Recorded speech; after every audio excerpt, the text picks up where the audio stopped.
Well, good evening and welcome to Tucker Carlson Tonight.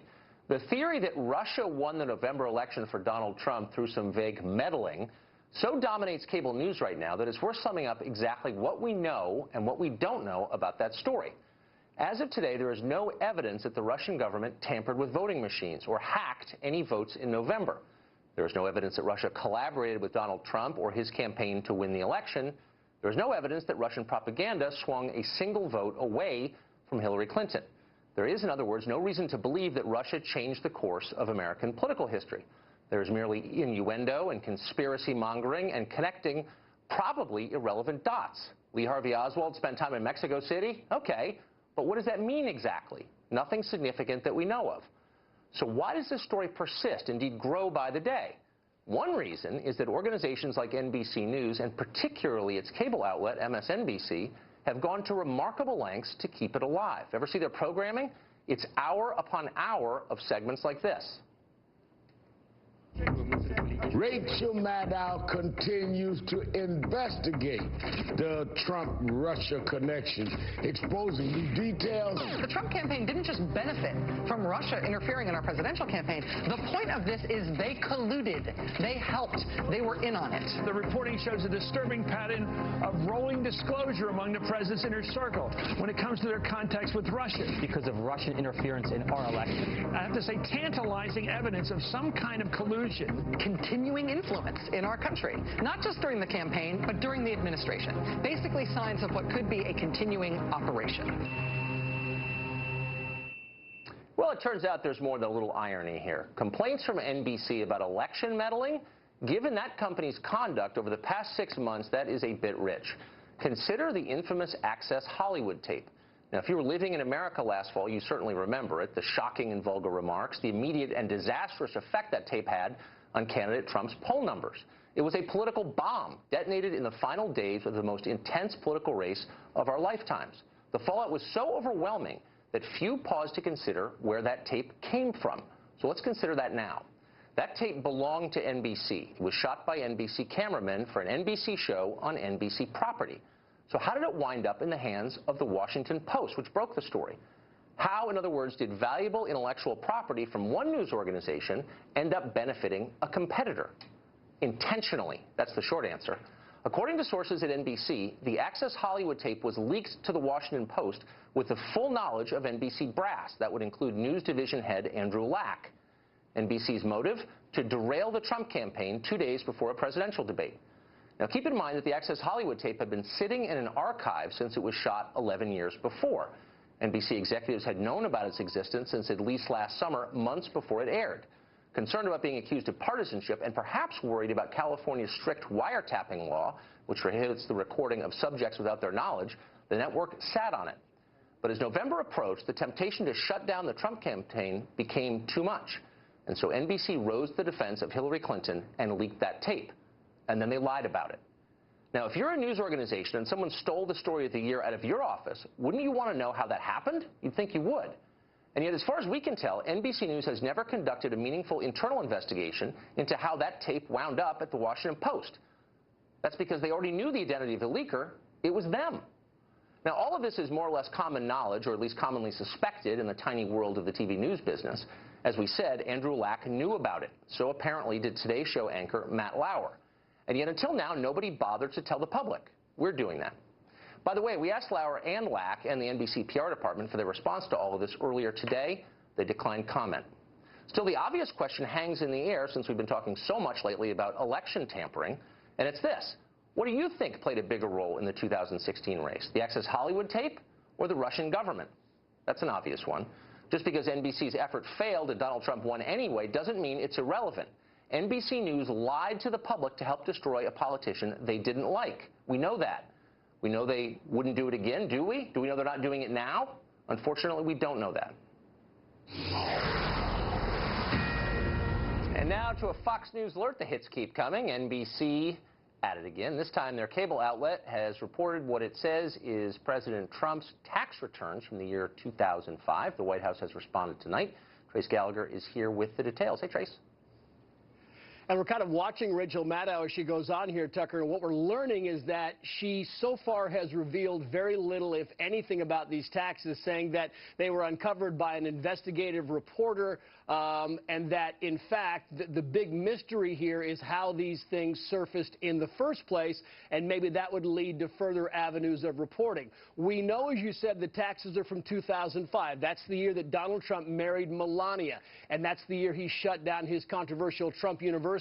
It was also his second year on The Apprentice on NBC. The White House tonight responded to MSNBC saying that in 2005, Donald Trump paid $38 million in taxes on $150 million in income, and that he paid no more than he was legally required. Now, the White House went on to say, and we're quoting here, "You know you are desperate," referring to MSNBC, "you know you are desperate for ratings when you are willing to violate the law to push a story about 2 pages of tax returns from over a decade ago." Of course, income wouldn't be the big revelation here, considering that we know in 1995, Mr. Trump declared a $916 million loss, which would have allowed him to legally avoid paying any taxes for up to 18 years.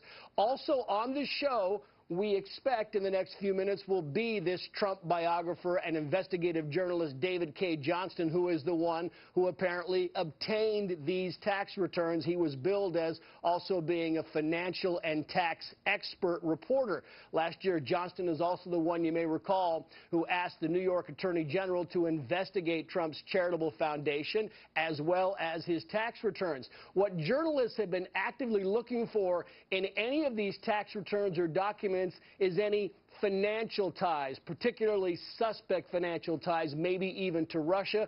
Donald Trump has maintained the only ones interested in his tax returns are reporters, and that he would not release his returns while he's being audited. The IRS, we should note, has said that an audit does not prevent someone from releasing tax documents. The White House goes on to say it is totally illegal to publish tax returns and is bashing the, quote, dishonest media. We are continuing to monitor anything that might come out of these 2 pages of tax returns from 2005. So far, very little has been revealed. Tucker. Thanks a lot, Trace.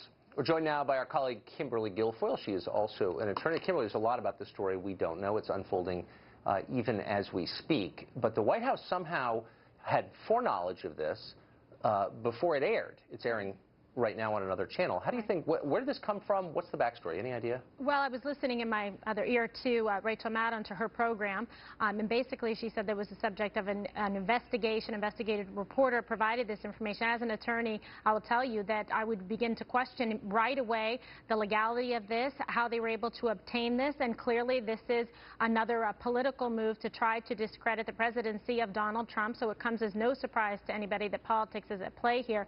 Trace is right, and he said in his reporting to you that, in fact, there was some kind of nefarious relationship, is what Rachel Maddow is saying, between Donald Trump and a Russian oligarch that purchased a home for $100 million.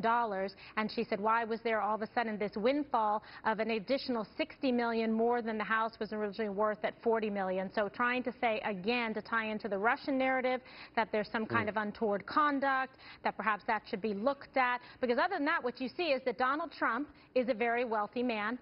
Shocking.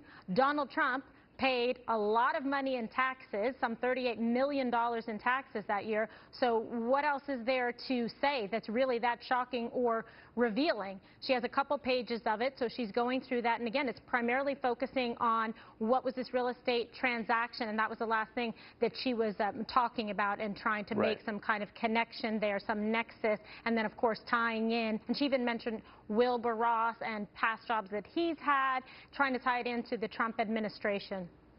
Right. Who was seen, I think, on the grassy knoll. If anything, this sort of highlights the need for tax reform. So $38 million on 150, if legal, and they're saying it is, no one's alleging otherwise, is a much lower rate than I pay.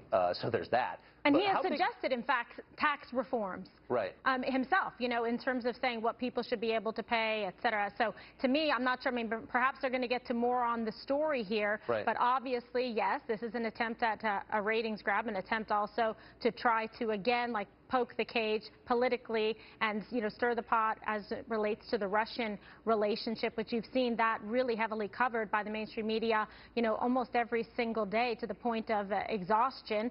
And that's what we're seeing right now, again. So to me, so far, legally, there doesn't appear to be any impropriety whatsoever as it relates to the return, which was properly filed based on the tax laws at the time.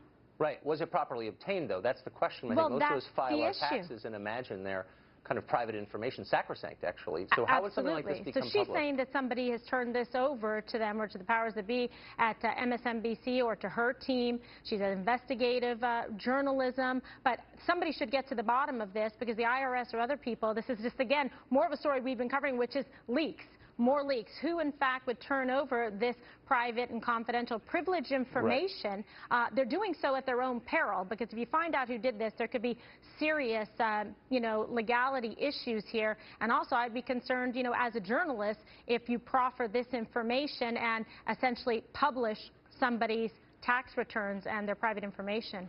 Yeah, I mean, what's ironic, of course, is I think a lot of people in the press assumed that President Trump had paid nothing in taxes. That was certainly the allegation, and he didn't really deny it, actually, during the campaign. Here you have him paying $38 million on 150. The final question, is there any scenario that you can think of where a tax return might be public, other than if it was released by the person who filed it?